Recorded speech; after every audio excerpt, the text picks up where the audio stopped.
कहाँ कहाँ लाइन लगा के जाते हैं, मंदिरों में जाते हैं, इतनी लंबी लंबी लाइन में लगते हैं। आज हमारे गुरुजी और हमारी माता रानी एक साथ विराजमान है और शिवलिंग, शिव जी भी बैठे हैं, पार्वती का रूप है, ये कुछ भी रूप में आप ले लो, दुर्गा के 9 रूप होते हैं। तो सबको ब्लेस करने आए हैं गुरुजी।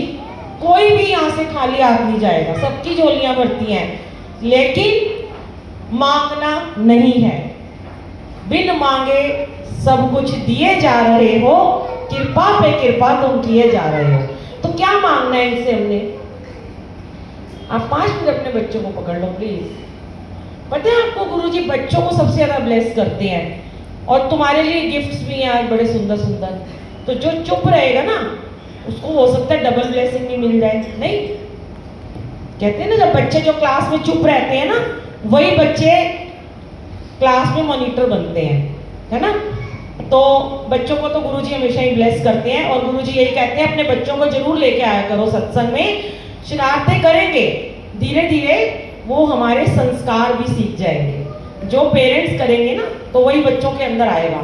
अगर लोग कई बार बोलते हैं सत्संग में लेके जाना, शोर करेंगे, कहते हैं बड़े मंदिर में भी कहते हैं कि ज्यादा छोटे छोटे बच्चों को मत लेके आओ, क्योंकि वहां बहुत संगत आती है, लाखों करोड़ों में संगत आती है, तो मिसमैनेज हो जाता है। लेकिन जब घरों में या कहीं बैंक्वेट में सत्संग होता है, तो आपको बुलावा है, तो बच्चों को घर थोड़ा छोड़ के आओगे, बच्चों को तो लेके आना ही है। पर हाँ, घर से ही बच्चों को समझा दो कि ये दर ऐसा है, यहाँ पे आपको थोड़ी देर के लिए शांति से बैठना है। क्योंकि जैसे हम अपने बच्चों को समझा सकते हैं, जैसे तुम स्कूल में बैठते हो ना, चुपचाप नियम से बैठते हो, फोन का यूज नहीं करते हो, ऐसे ही तुम्हें सत्संग में रहना है। आप उनको ये घर से ही जब शिक्षा देनी शुरू करोगे, तो एक अच्छे सेवादार वो बन जाएंगे। आंटी अभी भी बातें कर रही हैं, आंटी थोड़ी देर रुक जाओ। ये जो मैं बोल रही हूँ ना, ये मैं रोजाना बोलती हूँ, मेरा काम है ये, क्योंकि मेरे को इस काम के पैसे नहीं मिलते हैं, पर सेवा है, ठीक है। और अगर हम कुछ बोलते हैं तो वो आपके लिए, हमारे, हम तो बोल रहे हैं, हम तो बोल के चले जाएंगे। लेकिन अब अंकल आंटी चलो जुड़े हुए हैं, इन्होंने गुरुजी की संगत को बुलाया। कुछ ऐसे भी हैं जो पहली बार आए हैं। गुरुजी कहती है पहली बार आते हो ना, अगर तुम्हें नहीं पता, अनजाने में तुम कोई गलती कर रहे हो, तो उसकी माफी है। लेकिन आज के बाद जब किसी गुरुजी के सत्संग में जाओगे, तो बस 2-3 आपको बस नियम फॉलो करने हैं, कुछ नहीं करना। पहला, चप्पल जहां उतारी, फोन स्विच ऑफ, कोई यहाँ वीडियो नहीं, कोई फोटोग्राफी नहीं। हम तो ये वीडियो वाले को भी मना कर दिया था कि बीच में कुछ नहीं आप बना सकते हो, क्योंकि हमारे गुरुजी पहले ध्यान में बैठे हैं। तो अगर हम अब उनका ही ध्यान भंग करेंगे, तो हमारा ध्यान फिर कैसे लगेगा ना। तो इसलिए फोन से उनको बड़ी चिढ़ है गुरुजी को, फोन नहीं यहाँ यूज करना, और आपस में बातें नहीं करना। और जिनको नहीं पता था, कभी भी आप जब भी किसी गुरु के, कभी किसी चौकी में, कभी किसी जागरण में, कभी भी किसी सत्संग में जाओ ना संगत जी, सीधे अंदर आया करो, पहले दरबार में मत्था टेका करो। हम आज भी अपने रिश्तेदारियों में उलझे रहते हैं, जो आंटियां बुजुर्ग दिखती हैं, पहले हम उनके मत्थे टेकने शुरू कर देते हैं। मालिक बैठा है, बुलाया है परमात्मा महाशिव को, अरे उनको नमस्कार करो। जब तक गुरुजी गद्दी लगी है, माँ का सिंहासन यहाँ लगा है, आपको कोई हुक्म नहीं है, क्योंकि आपके सबसे बड़े बुजुर्ग आशीर्वाद देने वाले ये बैठे हैं। तो यहाँ पे अगर कोई सास है, कोई माँ है, कोई ताई चाची भी है, कोई दरानी जिठानी भी है, वो सारे आज गुरु संगत है, वो सब एक बराबर है।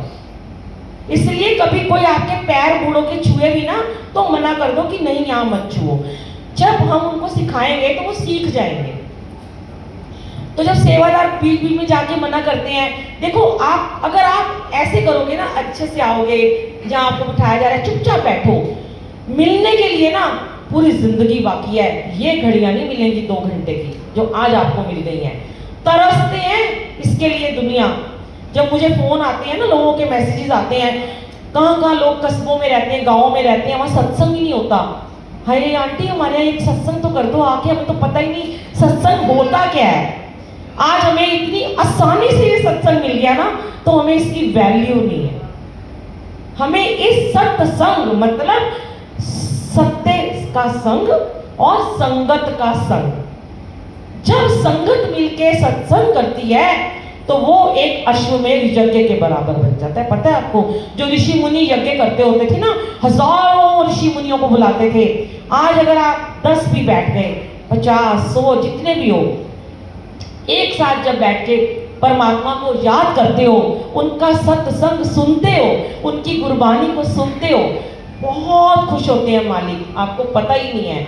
वो हमें उस समय संगत जी वो भी दे देती हैं जो हमारे भाग्य में नहीं लिखा, जिसके लिए हम इन गुरुद्वारों मंदिरों में जा जाके मत्था टेकते हैं कि बदल दो हमारे माथे की लकीरें। माना कई बहुत सुखी होंगे, पर आपको पता है ज्यादातर दुखी लोग हैं, बड़े कष्ट हैं, बड़े दुख हैं। मैं ऐसे ऐसे रिचेस्ट लोगों से मिलती हूँ जिनकी बड़ी बड़ी कोठियां, विलाज हैं, बिजनेस चल रहे हैं। जब उनके अंदर की बात निकलती है ना, तो वो ये कहते हैं आंटी समय अच्छा नहीं चल रहा, और देखने को लगता है कि पता नहीं कितने पैसे वाले होंगे, बड़ी बड़ी गाड़ियां, सब कुछ है, समय अच्छा क्यों नहीं चल रहा? इसीलिए तो गुरुजी आए हैं, हमारा समय तो अच्छा लाने के लिए आए हैं। आज हर घर में गुरुजी के नाम की जोत जग रही है, और धीरे धीरे हमारा सतयुग वापस आ रहा है।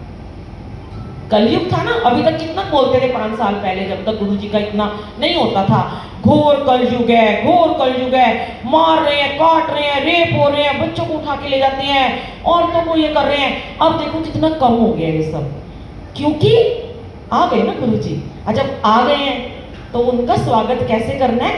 चुप रह के। बस गुरुजी को आपका मौन चाहिए होता है संगत जी, और कुछ नहीं मांगते। ये तो अपने चोले में सजे सजाए आते हैं, इतने लैविश हैं, क्या इनको फूलों की, ये तो संगत का भाव होता है कि चलो हमें शुक्राना करना है तो फूल लगा लेते हैं, चलो लंगर बना लेते हैं, चलो चोले लगा लेते हैं। इनको आपकी इसकी जरूरत नहीं है, आप जितना मर्जी तैयारियां कर लो, लेकिन अगर आपका भाव ही नहीं है ना यहाँ बैठने का, सारा पैसा लगाया लगाया सब कुछ व्यर्थ चला जाएगा। सबसे पहले होस्ट को बैठना चाहिए, और आज होस्ट वाकई में बैठे हुए थे, थोड़ा लेट हो गया था वो, लेकिन समय पे सब कुछ हो गया। करा लेते हैं गुरुजी, सेवादार थोड़ी टेंशन में आ जाते हैं कि क्या होगा, लेकिन गुरुजी सब कराते हैं। वो बच्चे बहुत प्यारे हैं, जुड़े हुए हैं, परिवार बहुत अच्छा है, सारा परिवार अच्छा है। तभी तो गुरुजी कहते हैं, हम लोग गाते हैं उनके लिए कि मेरे परिवार की रखना सदा तुम लाज गुरुजी। हमने इसमें ये नहीं कहा किसी सिंगर ने कि मेरे परिवार, पर्सनल मेरा परिवार नहीं, मीन्स मेरा गुरु परिवार।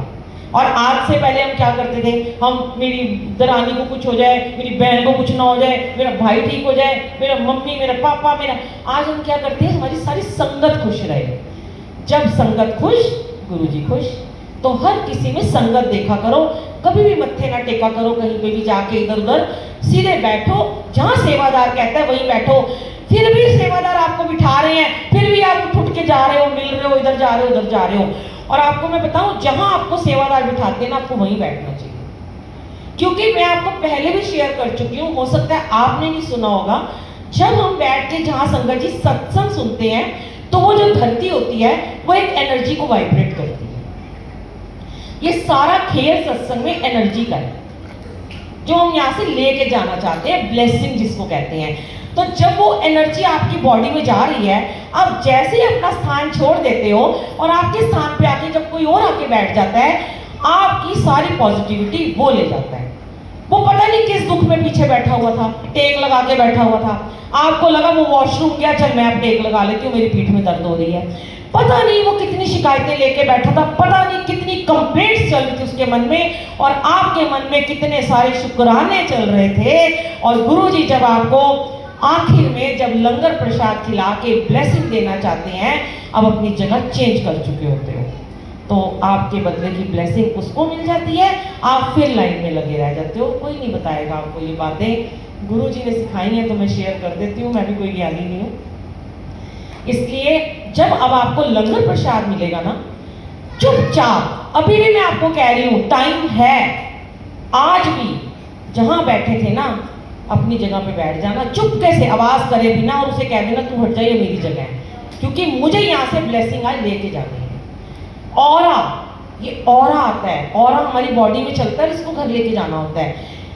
हम एक प्लेट में आपको लंगर प्रसाद देंगे,